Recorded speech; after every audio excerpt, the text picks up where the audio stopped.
Apa yang diinginkan oleh pencipta benda dalam benda itu untuk saya? Setelah lihat Allah, lihat apa maunya Allah di dalam benda itu. Jadi bukan terkesan kepada benda, tapi kesan kepada hukum Allah yang berhubungan dengan benda. Tidak berkesan kepada keadaan, tapi berkesan kepada apa maunya Allah atau apa amrullah yang berhubungan dengan keadaan. Nah, jazbah hamba adalah imtisalul awamir. Jazbah hamba adalah menyempurnakan amr. Ada benda maupun tidak ada benda. Keadaan yang baik atau keadaan yang tidak baik. Tugas hamba kesan kepada Allah dan berkesan kepada hukum Allah yang berhubungan dengan benda atau yang berhubungan dengan keadaan. Inilah usaha yang pertama yang dibuat oleh para anbiya alaihi salatu wassalam. Masa kita memberikan istilah jadu juhud. Jadu juhud adalah satu perjuangan untuk mengeluarkan dari hati kaum kesan kepada makhluk, kesan kepada kebendaan, kesan kepada keadaan. Jangan lihat benda, jangan lihat keadaan, supaya kamu jangan terkesan dengan kebendaan dan keadaan. Lihatlah Allah yang menciptakan benda, lihatlah Allah yang menciptakan keadaan.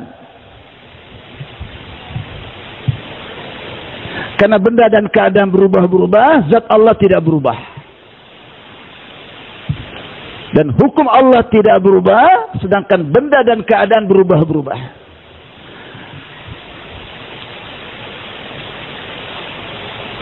Ini usaha yang pertama. Bagaimana keluar daripada hati setiap kaum kesan kepada kebendaan, kesan kepada makhluk. Dan ini perlu waktu yang lama. Mengeluarkan kesan-kesan makhluk, mengeluarkan kesan-kesan kebendaan dari hati setiap kaum mereka, membutuhkan waktu yang paling panjang daripada kehidupan para nabi-nabi dan rasul. Jahase nafa hota huwa nazar arhihe wahase nafa nemira. Di benda apapun yang kamu lihat ada manfaat, di sana sesungguhnya tidak ada manfaat. Manfaat hubungannya dengan khazanah Allah, manfaat hubungannya dengan kudratullah, manfaat hubungannya dengan amrullah. Yang namanya makhluk dulunya tidak ada.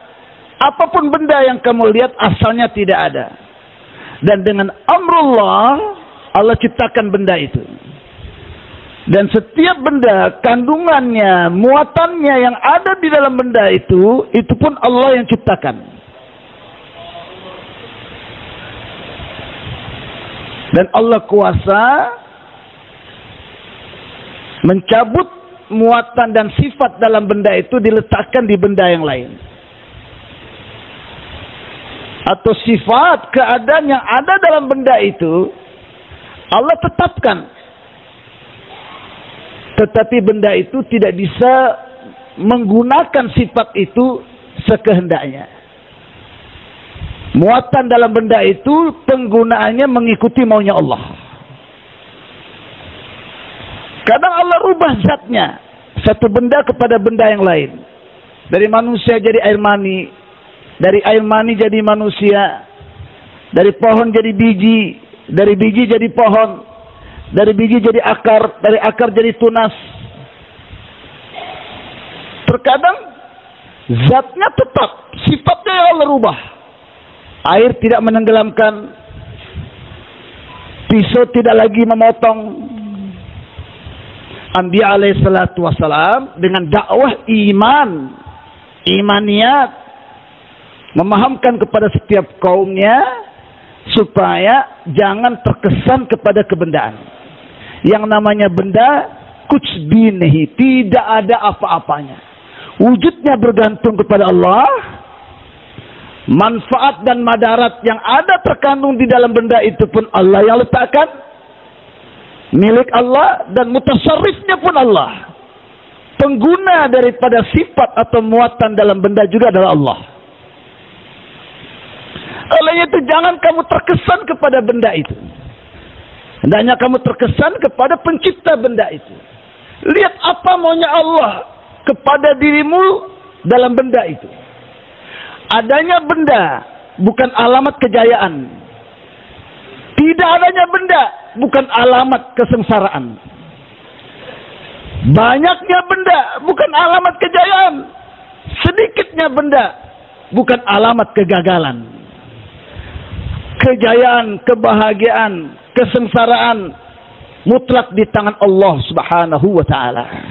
Dan untuk memberikan kejayaan kepada semua manusia, Allah tidak menurunkan asya, Allah tidak menurunkan benda. Tapi yang diturunkan oleh Allah untuk menjamin kejayaan hidup manusia dunia dan akhirat adalah awamir. Allah menurunkan awamir.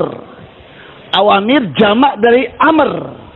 Amr artinya perintah atau amal.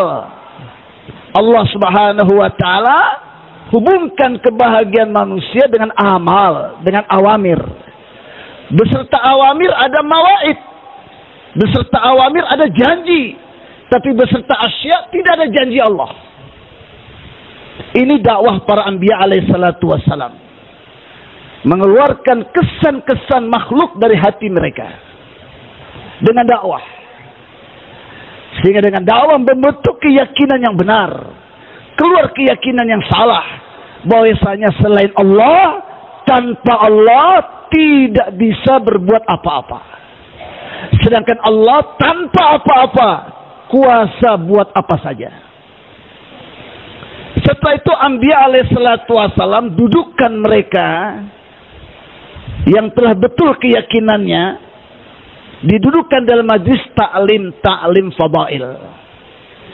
Nah, taklim kita dalam usaha dakwah dan tablik ini juga hubungannya dengan imaniyat. Taklim fadail ini hubungannya dengan imaniyat. Ya.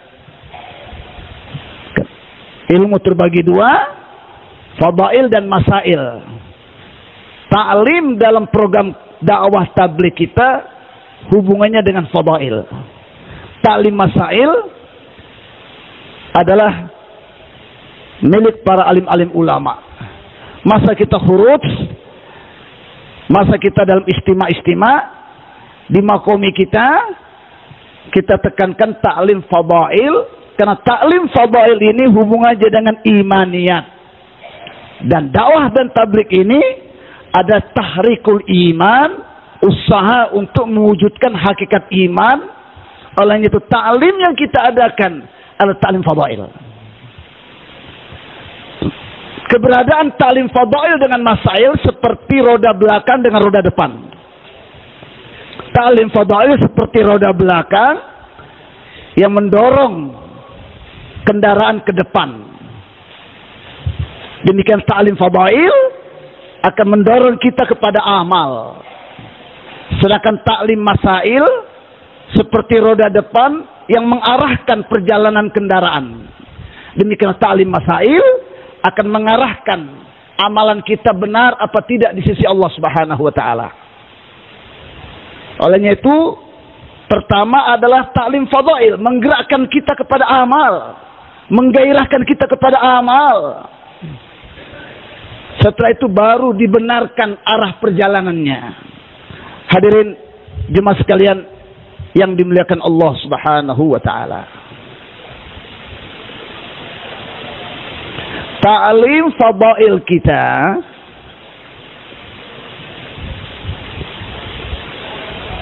juga menggabungkan antara ilmu dan amal, serta menggabungkan antara amal dan ilmu. Menggabungkan antara ilmu dan amal, dan menggabungkan antara amal dan ilmu. Bagaimana maksudnya?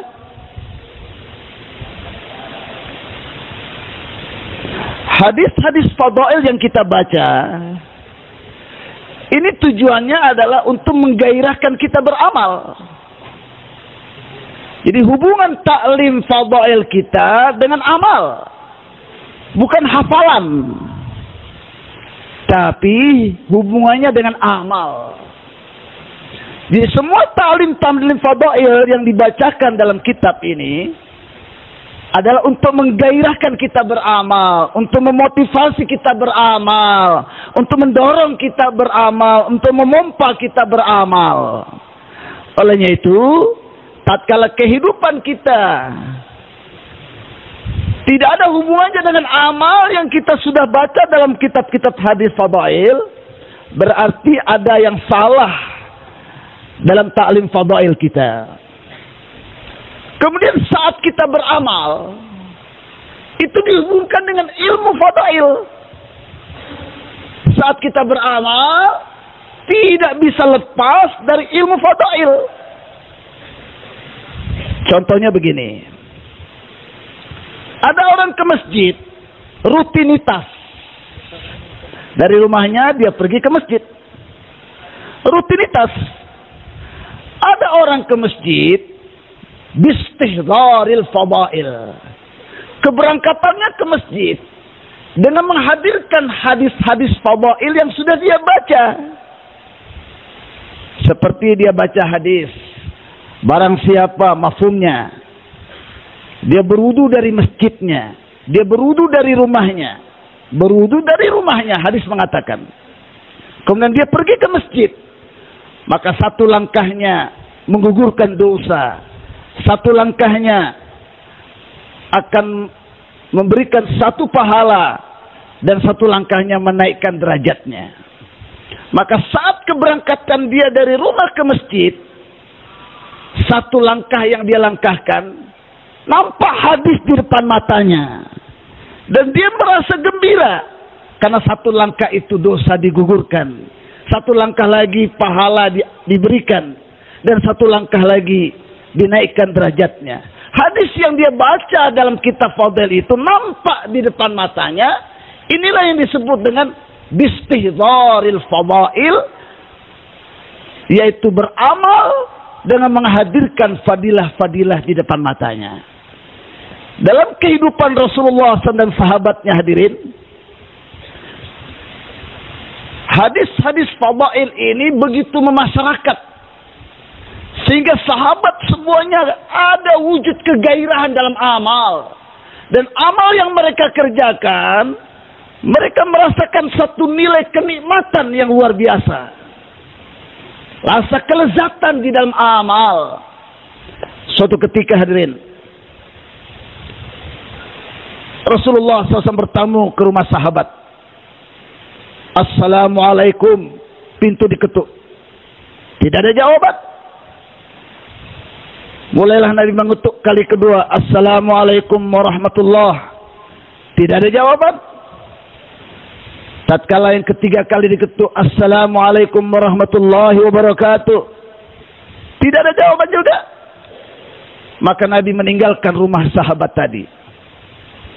Tapi di saat itu hadirin, tiba-tiba pintu dibuka. Keluarlah sahabat mengejar Rasulullah SAW dari belakang. Lantas Rasulullah SAW kaget, bertanya, ternyata kamu ada di rumah. Kenapa saya tadi ketuk tidak ada jawaban dari rumahmu? Sahabat radhiyallahu anhu tadi menjawab, ya Rasulullah SAW, sebetulnya dari salam engkau yang pertama, saya menjawabnya waalaikumsalam. Tapi saya jawab pelan supaya saya mendapatkan salammu yang kedua, sehingga saya dapat 20 keselamatan. Tatkala engkau memberikan salam, assalamualaikum warahmatullahi, saya jawab waalaikumsalam, tapi pelan supaya saya juga mendapatkan salammu yang ketiga ya Rasulullah. Rasulullah SAW tersenyum mendapatkan jawaban dari sahabat tadi. Lihat bagaimana sahabat ini menghadirkan fadail. Ada satu kisah yang masyhur kita dengar. Tatkala Rasulullah SAW bertanya, siapa di antara kalian yang pernah saya zolimi? Silakan ambil sekarang. 3 kali Rasulullah ungkapkan pertanyaan ini. Terakhir sahabat angkat tangan. Semua terheran. Bagaimana mungkin Rasulullah bisa menzalimi dia? Apa yang aku lakukan padamu, wahai sahabat? Sahabat itu menjawab, ya Rasulullah, kau pernah memecut tubuhku ya Rasulullah dalam mengatur saf. Maka Rasulullah SAW ambil pecutan, diserahkan kepada sahabat tadi. Suasana pun makin tegang, hadirin. Tapi sahabat tadi bilang apa? Ya Rasulullah SAW, waktu itu saya tidak pakai baju ya Rasulullah. Masya Allah. Rasulullah SAW pun buka baju. Tatkala Rasulullah SAW membuka bajunya, sahabat tadi langsung menerjang Rasulullah dan memeluk tubuhnya Rasulullah SAW. Ya Rasulullah, ya Rasulullah, mana mungkin aku akan memecut tubuhmu ya Rasulullah. Sesungguhnya aku sudah maafkan ya Rasulullah pada waktu itu. Dan inilah saatnya kesempatan bagiku melihat putihnya tubuhmu, kulitnya tubuhmu. Dan aku ingin kulitku bersentuhan dengan kulitmu ya Rasulullah sallallahu alaihi wasallam. Karena sahabat ini menghadirkan fadail. Siapa yang kulitnya menyentuh kulit Rasulullah sallallahu alaihi wasallam, tidak akan kulit itu disentuh oleh api neraka. Itulah yang akhirnya keluar daripada mulut Rasulullah sallallahu alaihi wasallam. Siapa yang ingin melihat kulit tubuh seorang yang tidak disentuh dengan api neraka, lihatlah kulit tubuh si fulan ini. Inilah fadail, hadirin, yang perlu kita hasilkan, yang dalam istilah syariat kita disebut dengan ihtisaban, imanan wahtisaban. Man shalla Ramadana imanan wahtisaba, man shoma, man qama, siapa yang puasa, siapa yang berdiri dilandasi dengan iman dan ihtisab, ghufira lahu ma taqaddama min dzambi, Allah akan ampunkan dosa-dosanya. Jadi iman dan ihtisab ini akan membuat nilai dalam amal itu semakin bernilai. Maulana Yusuf rahmatullah mengatakan, amal apni zat mein koi कीमत नहीं है, वो amal जिस कैफियत के साथ अदा किया जाता है, जिस नियत के साथ अदा किया जाता है, वो कीमती बन जाता है. Amal sekedar buat amal, tidak ada nilainya. Amal kapan bernilai? Bergantung cara kita mengerjakan amal itu dan niat kita mengerjakan amal itu, barulah amal itu akan bernilai. Nah hadirin, jemaah sekalian yang dimuliakan Allah Subhanahu wa taala, juga ta'lim fadail amal ini dikerjakan atau dibuat supaya yakin kita berubah dari materi kepada amal, dari duit kepada amal.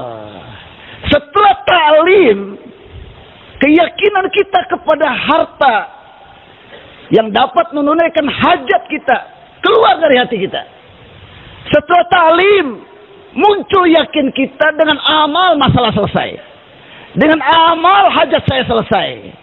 Siratal mustaqim, kata Maulana Yusuf rahmatullah alaih, adalah jalan hidup orang-orang yang menyelesaikan masalahnya dengan amal.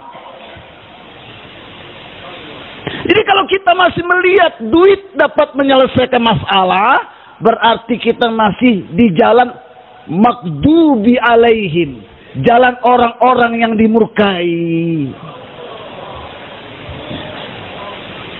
Lainnya itu efeknya setelah ta'lim, kalau tabrakan waktu amal dengan waktu cari duit, waktu amal dengan waktu urusan dunia kita, nur ta'lim, nur kalamullah, wa may yattaqillah yaj'al lahu makhraja, nur sabda Rasulullah sallallahu alaihi wasallam, man lazimal istighfar, siapa yang melazimkan istighfar, maka Allah Subhanahu wa taala akan memberikan jalan keluar dari masalah yang dia hadapi. Allah akan berikan kemudahan dari kesulitan yang dia alami. dan Allah berikan dia dari rezeki dari arah yang tidak terduga.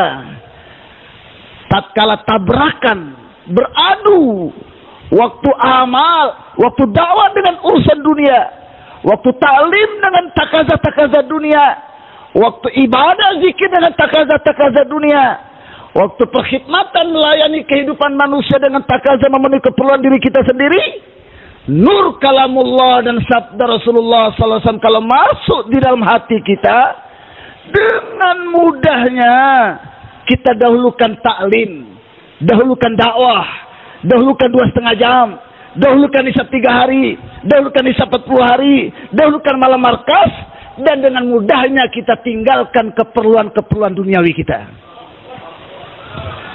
Bahkan Maulana Yusuf mengatakan, Purana biwi celagia, nea biwi aigi, istri lama meninggal, istri baru muncul, kabibi tindin nehi curunga, selamanya nisab 3 hari atau 40 hari nggak akan ditunda-tunda. Jadi manfaat daripada taklim fadail ini, tatkala tabrakan waktu amal dengan waktu keperluan-keperluan hidup kita, nur firman Allah dan nur sabda Rasulullah yang masuk ke dalam hati, akan ada kekuatan mendahulukan amal dan mengakhirkan keperluan-keperluan hidup kita. Bersedia insyaallah. Nanti itu ta'lim fadail kita hadirin, masa kita khurut dan masa kita di makomi. Ini semuanya tujuannya kita perhatikan hubungannya dengan imaniyat, mendongkrak keimanan kita, menaikkan iman kita. Yang kesimpulannya pada 3 perkara, keluar keyakinan dari makhluk, mulai muncul yakin kita kepada Allah Subhanahu wa taala. Bahwa Allah yang kuasa dan Allah dalam kekuasaannya tidak bergantung dengan asbab, kadang gunakan asbab, kadang tanpa asbab, kadang bertentangan dengan asbab. Asbab ada dan tidak ada, tidak mempengaruhi kudratnya Allah, sedangkan kudratullah tidak bergantung dengan asbab. Yang kedua, keyakinan kita berubah dari harta, materi dan kebendaan, mulai sandaran kita kepada amal-amal yang dibawa oleh baginda Rasulullah sallallahu alaihi wasallam. Ya, satu-satu amal, satu-satu sunnah lebih berharga dari dunia beserta isinya, lebih kuat dari bom nuklir, dan satu-satu amal, satu-satu sunnah tanpa harta dan para hartawan, tanpa jabatan dan para pejabat, tanpa perusahaan dan para pengusaha. Allah jayakan kita, selesaikan masalah kita dunia dan akhirat. Sebaliknya, harta, jabatan, kedudukan, emas dan perak, ruko, pasar, sawah dan ladang kita miliki, tapi kita korbankan amalan Rasulullah sallallahu alaihi wasallam, maka kita akan sengsara dunia dan akhirat. Inilah landasan hadirin kita buat taklim fadail. Yang terakhir, berubah gairah kita dari kecenderungan dan gairah cinta kepada dunia, mulai sedikit demi sedikit kita rindu dengan akhirat. Kita cenderung dengan akhirat. Kita takut dengan musibah-musibah akan terjadi nanti di akhirat. Ini hadirin landasan daripada taklim fadail amal kita. Adapun tata caranya, yang pertama, kita bagi taklim kita ini, yang pertama adalah tajwid, halakat tajwid. Halakat tajwid bukan halakah Quran. Jadi artinya Quran itu dibaca dengan itqan, dengan benar. Pertama, makharijul huruf, cara pengucapan huruf yang benar. Yang kedua, cara menghubungkan satu huruf dengan huruf yang lain, atau dikenal dengan ilmu tajwid. Ya. Jadi berapa banyak anggota jemaah yang bisa membaca Quran dengan benar, sebanyak itu kita buat halakah. Bukan menyelesaikan 10 surat, tapi Al-Fatihah kalau belum betul, jangan pindah ke surat yang lain. Qul huwallahu ahad kalau belum betul, jangan pindah ke surat yang lain. Ya, ini diperhatikan. Karena ilmu yang pertama sekali kita pelajari adalah ilmu yang langsung bersumber dari zat Allah. Karena kalau bacaan Quran kita baik, sholat kita benar. Kalau sholat kita benar, hidup kita jadi baik. Kalau hidup kita baik, hisab kita mudah di akhirat nanti. Siapa yang ingin hisabnya mudah di akhirat? Satu di antaranya, perbaiki bacaan sholat kita, yaitu dari Al-Quran. Tapi kalau kita tidak memperbaiki bacaan Quran kita, karena sibuk berdagang, sibuk bertani, alasan perdagangan, pertanian, dan peternakan tidak diterima oleh Allah nanti di akhirat. Waktu itu tonton yang mulia, kalau satu orang yang bisa memperbaiki bacaan Quran, cukup satu halakah. Kalau dua, buat dua halakah. Ya, makharijul hurufnya, gunnahnya, idharnya, iqlabnya dipelajari. Istilah tidak terlalu penting, tapi cara mengucapkan huruf itu benar, itu yang penting. Caranya seperti dalam pesantren tahfiz Quran. Cara mengucapkan kha beda dengan ha, zal beda dengan zal, sa beda dengan sa. Panjang berbeda, maknanya berbeda. La a'budu, saya tidak akan menyembah. Tapi kalau disingkat la a'budu, saya pasti menyembah. Kafir kamu? Ya. An'amta, kita bilang an'amtu, kafir nanti. Berubah makna, bisa mengarah kepada merubah akidah dan keyakinan. Maka ini diperhatikan betul-betul cara penggunaan huruf dan cara penyambung huruf-huruf tersebut. Setelah tahu cara pengucapan huruf yang benar, cara menyambung huruf yang benar, persilakan dia mengulang-ulang pelajaran itu dan jangan pindah ke pelajaran yang lain sebelum dia selesai menyempurnakan pelajaran itu. Niat semuanya menyempurnakan pelajarannya, insyaallah. Tapi cara kita menegur teman-teman kita harus dengan hikmah. Jangan sampai keluar kalimat, Bapak sudah hari ke-39, satu hari lagi habis, belum beres-beres baca Qurannya, percuma Bapak keluar. Jangan begitu, Thomas. Ya, jangan ada kalimat-kalimat percuma-percuma. Semuanya mendapatkan besar ganjarannya. Alangkah baiknya kalau disempurnakan kekurangan yang ada. Bersedia insyaallah. Yang kedua, ta'lim kitabi. Kalau seandainya belum bisa sempurna masa khurus 3 hari, sempurnakan di makomi. 40 hari belum sempurna, pulang disempurnakan di makomi. Cari ustadz, minta waktu seminggu sekali, seminggu 2 kali. Di kamar mandi bisa ulang-ulang. Gharizu syashishu. Ya kan? Gampang. Seminggu 1 kali jumpa ustadz, perbaiki. Insya Allah niat kita menghafal 30 juz dengan bacaan yang benar. Di akhir hayat kita kalau belum sempurna, di akhirat dengan karunia Allah dibangkitkan dengan para hafiz Al-Quran insyaallah. Baik, bagian yang kedua, ta'lim kitabi. Ta'lim kitabi sekali lagi bukan untuk dihafal, tapi untuk mengesankan dalam hati kita, menimbulkan kegairahan beramal, dan supaya yakin berubah dari materi kepada amal. Hadirin, ta'lim kita baca ta'lim fadilah Quran, fadilah zikir, fadilah salat, fadilah tabligh, hayatus sahabat atau kisah-kisah sahabat, dan keruntuhan umat Islam dan penyelesaiannya. Jangan baca kitab yang lain kecuali fadilah sedekah dan fadilah haji pada waktu musim haji. Baik. Ta'lim kitabi ini dibaca jangan seperti membaca koran, tapi model rem-rem bacaannya, seperti gaya memahamkan kepada orang. Misalnya Rasulullah sallallahu alaihi wasallam bersabda, Barang siapa ketinggalan satu solatnya, dia seperti kehilangan seluruh harta dan keluarganya.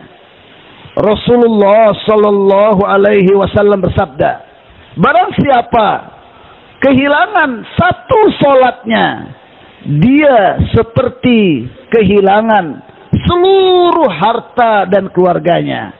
Hadis yang pendek dibaca 2-3 kali.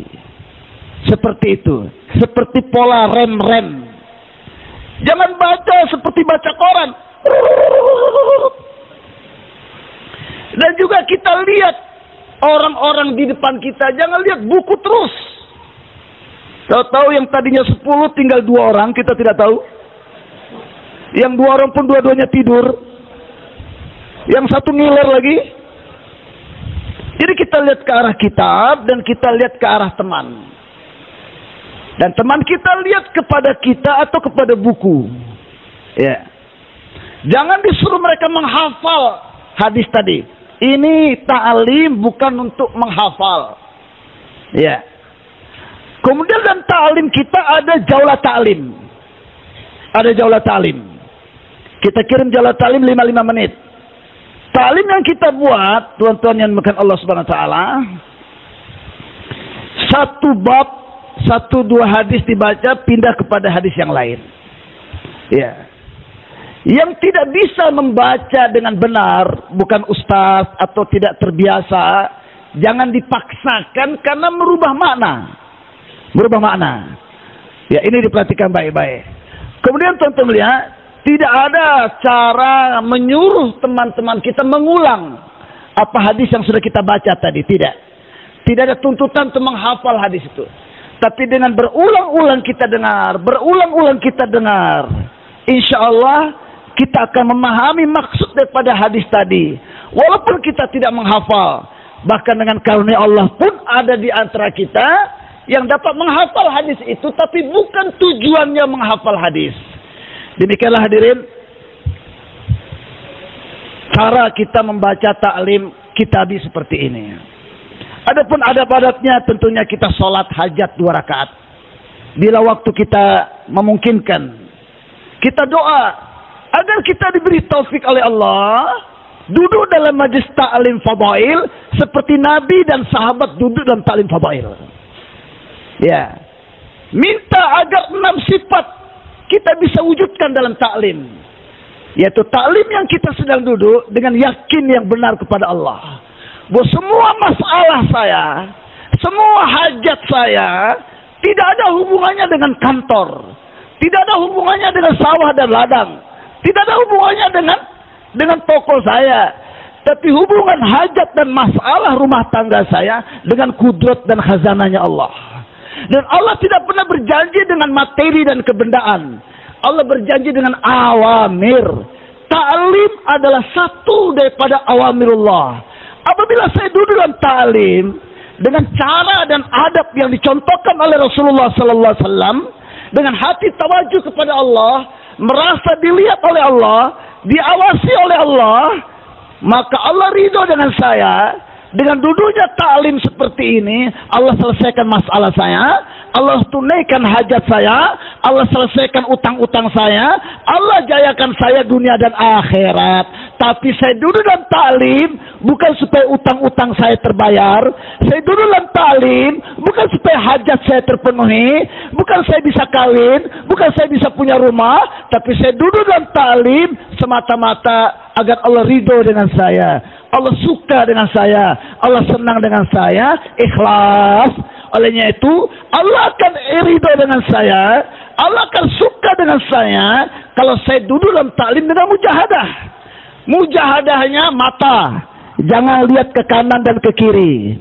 Mujahadah telinga, jangan dengar kanan, jangan dengar kiri. Mujahadah hati, jangan ingat istri yang sudah kita tinggalkan di tempat yang lain. Dan mujahadah anggota tubuh, jangan suka bergerak pindah-pindah tempat sebelum selesai majlis ta'lim. Hadirin yang dimuliakan Allah Subhanahu wa taala, pakai minyak wangi, berbau yang harum, ya. Kemudian kita duduk dalam majlis ta'lim fadail amal ini hadirin, jangan sambil kita membuka HP. Ya, berarti kita rendahkan nilai ta'lim hanya untuk urusan yang sesebis daripada dunia ini. Rasulullah SAW bersabda, "Idza marartum biriyadil jannah farta'uha." Bila kamu lihat ada taman-taman surga di dunia ini, rasakan kenikmatannya.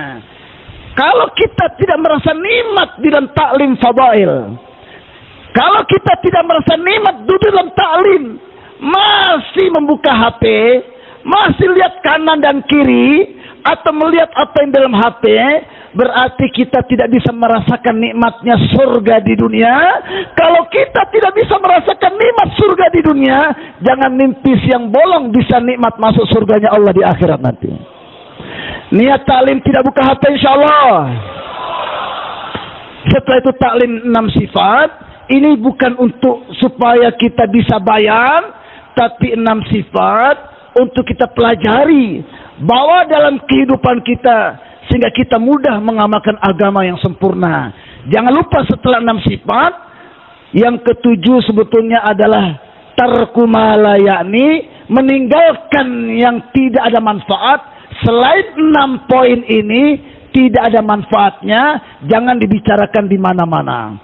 6 poin ini bukan kesempurnaan agama, tapi 6 poin, 6 poin ini adalah poin-poin yang perlu lagi dan lagi kita dengarkan kepentingannya, kita sampaikan kepentingannya, sehingga tergambar di depan mata kita, inilah poin-poin dalam agama yang perlu saya usahakan wujud dalam ibadah saya, sehingga ibadah saya ada kekuatan menarik kudratnya Allah Subhanahu wa taala, sehingga akhlak saya pun akan diperbaiki oleh Allah Subhanahu wa taala, sehingga imaniyat, ibadat, muamalat, muasyarah, akhlak wujud dalam kehidupan saya sempurna, sehingga Allah jayakan saya dunia dan akhirat. Hadirin yang dimuliakan Allah Subhanahu wa taala, demikianlah lebih kurang adab-adab, tata cara, maksud yang dikendaki dalam taklim fadail. Semoga Allah Subhanahu wa taala memberikan taufik kepada saya dan tuan-tuan sekalian untuk dapat hasilkan sifat istihdarul fadail, menghadirkan fadail-fadail amal saat kita beramal, dan gairah kita kepada amal, dan dapat mengorbankan segala keperluan kita tatkala tabrakan dengan waktu amal. Dan Allah Subhanahu wa taala wujudkan taklim-taklim seperti ini sebagai warisan Nabi di setiap perkumpulan umat Islam, sehingga dapat menghancurkan segala majlis-majlis yang lalai yang melupakan akan maksud hidup ini. Siapa yang niat amalkan apa yang sudah disampaikan, semoga bermanfaat. Subhanallah bihamdi, subhanallah bihamdika, asyhadu an la ilaha illa anta, astaghfiruka.